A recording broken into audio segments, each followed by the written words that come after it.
पिछले पॉडकास्ट में हम लोगों ने जावास्क्रिप्ट फंक्शन के बारे में बात की थी। इसमें हम लोग बात करेंगे ऑब्जेक्ट इन जावास्क्रिप्ट। तो जावास्क्रिप्ट एक ऑब्जेक्ट ओरिएंटेड प्रोग्रामिंग लैंग्वेज है, तो इसलिए इसके अंदर ऑब्जेक्ट का बहुत ज़्यादा इस्तेमाल होता है। सबसे पहले जानते हैं what is object in JavaScript. तो जावास्क्रिप्ट में ऑब्जेक्ट में कुछ मेथड और प्रॉपर्टीज़ होती है। अगर ऑब्जेक्ट के नज़रिए से देखा जाए तो जावास्क्रिप्ट का हर हिस्से को ऑब्जेक्ट बनाया जा सकता है, लेकिन जब ऑब्जेक्ट को बनाते हैं तब न्यू कीवर्ड का इस्तेमाल करते हैं। ऑब्जेक्ट को बनाने के लिए हम लोग 3 तरीके से ऑब्जेक्ट बना सकते हैं। पहला तरीका होता है कि ऑब्जेक्ट का लिटरल।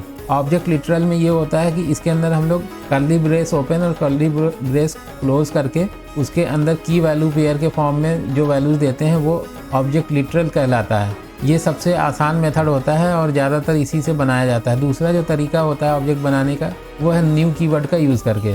न्यू कीवर्ड का इस्तेमाल हम लोग करते हैं अपना ऑब्जेक्ट बनाने के लिए, वो हो गया दूसरा तरीका। एग्जाम्पल के लिए इसमें हम लोग अपना जो भी वेरिएबल बनाना चाह रहे हैं वो वेरिएबल बनाएंगे और इक्वल टू फिर न्यू ऑब्जेक्ट लिखेंगे, इससे ऑब्जेक्ट बन जाता है। फिर इसके अंदर हम लोगों को जो प्रॉपर्टीज़ देनी है वो हम लोग प्रॉपर्टीज़ इसमें दे सकते हैं। इसमें अपनी नई प्रॉपर्टी बनाने के लिए जिस नाम से हमने ऑब्जेक्ट बनाया था वो नाम लगा करके और डॉट लगा करके उसका जो भी प्रॉपर्टीज़ ऐड करना है उसका नाम लिखेंगे और उसकी वैल्यू दे सकते हैं। इसके बाद जो अगला तरीका है वो है कंस्ट्रक्टर के थ्रू। जावास्क्रिप्ट में हम लोग कंस्ट्रक्टर के थ्रू भी ऑब्जेक्ट बना सकते हैं, तो वो हो गया तीसरा तरीका। जावास्क्रिप्ट के जो ऑब्जेक्ट होते हैं उसमें हम मेंबर वेरिएबल और फंक्शन दोनों तरीके की उसके अंदर हम लोग चीज़ें रख सकते हैं। तो इसके अंदर जो भी हमारे मेंबर वेरिएबल होंगे या इसको प्रॉपर्टी भी बोलते हैं, इस प्रॉपर्टी का हम लोग नाम देते हैं और ऑब्जेक्ट का जो भी नाम है वो लगा करके डॉट एनोटेशन से हम लोग इसको यूज़ करते हैं। तो वैल्यू कोई भी असाइन करने के लिए हम लोग डॉट लगा करके और जो नई वैल्यू देना चाहते हैं वो और फिर इक्वल लगा करके जो वैल्यू देना चाह रहे हैं। एक तो ये तरीका हो गया। दूसरा तरीका होता है कि इसमें हम लोग ब्रैकेट लगा करके और सिंगल कोट्स या डबल कोट्स में उसका जो भी प्रॉपर्टी देना चाह रहे हैं उस प्रॉपर्टी का नाम लिखेंगे और सेम उसी तरीके से वैल्यू दे सकते हैं।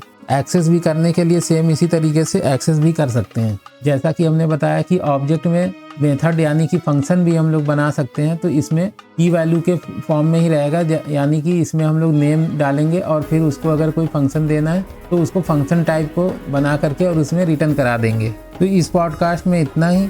ये पूरी एक प्लेलिस्ट हमने बना करके डाल दी है, तो आप स्टार्टिंग से पूरा लास्ट तक सुन सकते हैं और अपने कॉन्सेप्ट को एक बार रिवाइज कर सकते हैं। अगर आपको ये पॉडकास्ट पसंद आ रहा है तो आप चैनल को ज़रूर सब्सक्राइब कर लें ऐसे ही और अच्छे पॉडकास्ट और वीडियो देखने के लिए। मिलते हैं फिर इसका नेक्स्ट पार्ट लेकर के, जिसमें हम लोग बात करेंगे जावास्क्रिप्ट एरे के बारे में। तो सुनना ना भूलें। तब तक के लिए थैंक यू फॉर लिसनिंग।